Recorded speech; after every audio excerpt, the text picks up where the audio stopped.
Good morning, everyone. This is Greg Giglio, principal of Homestead High School, and here with one of our final video messages of the year. It's Friday, May 20th. So let's jump in. We got lots of good shout outs and recognitions to go out this year, this weekend, I mean. So first one goes out to Rich Porticos. He is our engineering and science teacher and the IndoPAC group. So Rich is the moderator advisor for that group, and they had a really successful Saturday event last weekend, and I got to take part in that, so that was a lot of fun. I got to be part of the teacher group that danced. There was Maria Trejo and Michelle Uhara and Graham Logie and myself, and I think we managed to do a half decent job. So thank you for the opportunity. Thank you for having a great event, and if you get a chance next year, please go. It's a really great event. It's great to see it back in person. We also had a shout out for Miss Shawnee Rivera, who is one of our English and Avid teachers, and it, quote unquote, is an amazing teacher, and we love her so much. So again, thank you for that shout out. Also had a nice shout out to basically the Homestead team that does our morning traffic. So I'd like to commend Homestead on having someone outside near the horseshoe every day. There are unfortunately many schools who never post staff outside. As a result, they miss out on understanding where safety issues exist for students as they try to get to school each day. Thank you for caring about our students. Our pleasure. Yeah, we definitely have out and about and around. And it is hard to sometimes to get out there, and it's sometimes a little stressful, but thank you for the shout out. We appreciate it. Also, one goes out to Mr. Jeff Wright, who is our assistant principal, and this one says we are sorry to see him retire, as we are too. He's been super helpful in my students' 504 plan needs. We appreciate all he did to get our student off and running with the 504 at HHS during COVID. We also had a lot of winners of the PTSA HSA awards, the honorary service awards. So there's the list of them. We had a couple English teachers. Those were Hector Alamendarez, who's a new teacher to us this year, and Lisa Klosnitzer, a veteran teacher. We had from the resource department, Janice Swearingen. Had a whole slew of folks from the music department. Daniel Piazza, who's a former student and also worked with our band program. John Byrne, who also is a graduate of Homestead and has been teaching here for many years and is our director of music and our music department department lead. We have Jen Schaub, who is also a parent, but also works with our music department as one of the administrative assistants. Mark Lee, who is our student teacher, and our retiring hero, Vicki Feltman, who has been a long-serving administrative assistant to and just all-around hero to the music department. A couple of business teachers, Byron Lee and Graham Logie, were in that there. Toby Mockler in his facilities team got a shout out as well from PTSA. They get to work a lot with PTSA in terms of putting on events, and so they work really well together.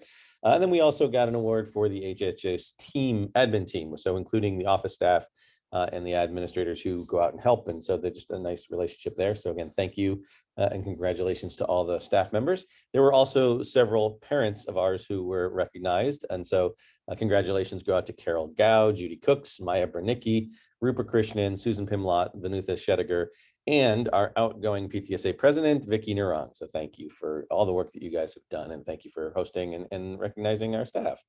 I also just want to give a shout out to baseball. The playoffs start for them this Saturday, tomorrow, versus Burlingame in Burlingame. And then boys volleyball has been having a really great run here through the postseason. They went through the CCS playoffs. They did lose to Monte Vista, but they qualified for the NorCal playoffs.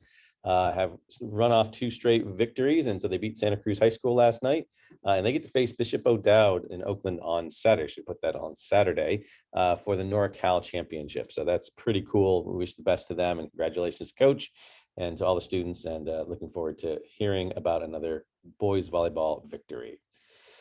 So that brings us to some questions and concerns. This one was, again, a rather long one, so I sort of shortened it down to just, there was a question or concern about gates being closed in the horseshoe in the morning, and why are they closed, and where should we drop off, that kind of thing. So during the morning drop off, we do have 2 of the gates closed. And part of those are the ones between the auditorium and the library, and the one closest or between the library and the B building. The one that we have open is between the B building and the I hub. It's at the end of the horseshoe. And that is to try to get people to go all the way down. If we open up the other gates, people will stop and it blocks up traffic. So we definitely close those. Later on in the morning, we do shut all 3 gates. Because again, we are trying to keep a secure front of school. And when we do that, it requires people to go either to the main gates or, by the GSS or the student lot gates. And those are better monitored during the day. So it helps us keep out unwanted visitors. I'm sorry, again, it might be an inconvenience at times, but if you are dropping off in the morning, it's probably better to come into the student lot and let them come in through that gate, or drop them off or let them walk in through the staff lot, and don't drop them off in the staff lot. Again, that's closed to parents because of the construction trucks and that kind of thing. Just so you know, though, that while the gates are shut and locked from the outside, kids are able to go out. They have crash bars, so they can push and get out if there's an emergency. So it is a safety thing. I mean, eventually we're going to have those kinds of gates all across the school. And again, just making it a little safer school. Yes, it does mean some walking, but I think the security for your students and our staff is more important than a few extra steps. So a little inconvenient, but a lot of safety. There was another question about has the lights, the timing of the lights at Homestead and Mary been changed? People said they were noticing some backups or some longer lines and that kind of thing. And we are not aware of any changes that they've made. And they usually let us know if there has been some sort of major changes, because actually changes aren't pretty easy, because they actually have to change all the lights when they change one light. So it isn't just one light that goes. There've been a couple times this year where there's been some glitches and there's been some weird timing going on, but that hasn't happened in a while. But the traffic lights are not run by Homestead. They are run by Cupertino and Sunnyvale, those cities. And so if you do see an issue or have an issue, it's best to probably call the city or even call law enforcement, because they're the ones that would come out and fix it. If we see an issue, that's who we call. We call either the sheriffs or Sunnyvale to come out and check it out. In terms of the longer lines turning into the horseshoe, again, it depends on the day, it depends on the time. But what we have noticed with that scramble, yes, cars can't get across for a while, so they might line up. But with the scramble, and it stops traffic coming in all directions, it actually makes it easier for folks to turn left. So as long as they're just being patient right there, waiting their turn and they let that scramble start, and then once the scramble starts, they'll be able to get in. And we're seeing a lot more traffic flow, easier traffic flow at that point. So no changes in the timing that we're aware of. And if we are, we will post that and let you know. There was a question about, can seniors wear leis, any old leis or cords, or just PTSA school ones? No, I mean, there are Homestead ones that, students aren't allowed to wear. They used to just be allowed to wear one. So we kind of opened that up, saying you can allowed to wear some more. There are some people who wear some culturally appropriate markings or sashes or that kind of thing. Those are okay. They do have to be school appropriate. So they don't have to be just the PTSA or just the school ones. They can be other ones. But the PTSA is a fundraiser for grad night. So it is a nice way to kind of help make sure that other students have a chance to go and see the grad night, because it is a great event. So again, I don't want to take away from PTSA's amazing fundraiser and efforts there too. But yes, the restrictions have loosened up, and there are other things that folks can wear. Student tutors, there's been a plea from our math department and from other folks around to encourage our students to be a math tutor. And so this is different than being a teacher's assistant. A math tutor actually works with students in classrooms. So like we try to get some of our students who've already gone through algebra and geometry and help out, maybe they're in pre-calculus or calculus or AP stats or something like that. So we try to get them to come back and help out. And it allows some of our students who are in our foundational courses to get just more attention, more help to make sure that they pass and do well in the class. So again, it's a huge support to our students and our teachers. And just for those who do it, it looks good on your resume or brag sheet. So it's a nice thing to put on there and say, hey, I wasn't just a TA kind of doing errands. I actually was helping students, and I was being like another instructor. And you can earn elective credit. So it's not that you get some benefits of your own as well as benefiting others. So if you can, please try and convince your student to be a math tutor next year. So that they can talk to their counselors, they can talk to their math teachers about it. They can talk to me about it, and we'll try and get them signed up for it. Thanks.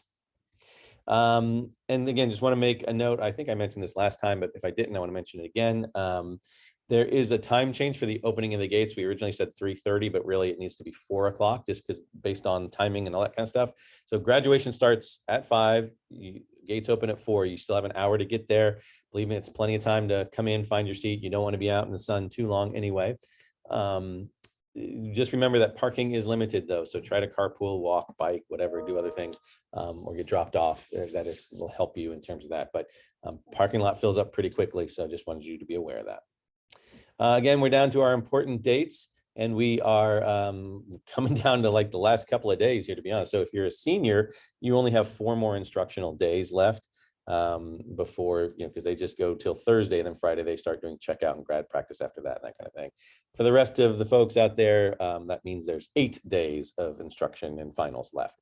So the week of the 23rd, next week, that'll be senior finals. Some seniors have already completed their finals, but that's a time where we definitely look to to do specific finals to get them finished with their instructional programs.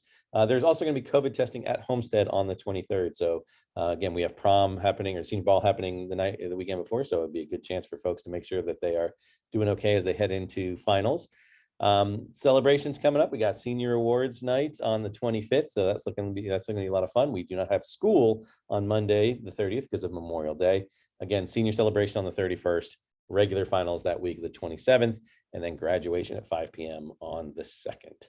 So again, looking forward to getting through to all the fun stuff and the celebrating here. So probably just have 1 or 2 more maybe of these weekly messages before we are done for the year. But please send your questions, your comments, your suggestions, your shout outs, and use that parent survey that I send out. So anyway, take care. Have a great weekend. Here's to a successful prom, their senior ball this weekend, and that good luck to the boys volleyball as well in Oakland against O'Dowd. Thanks. Take care. Have a great weekend.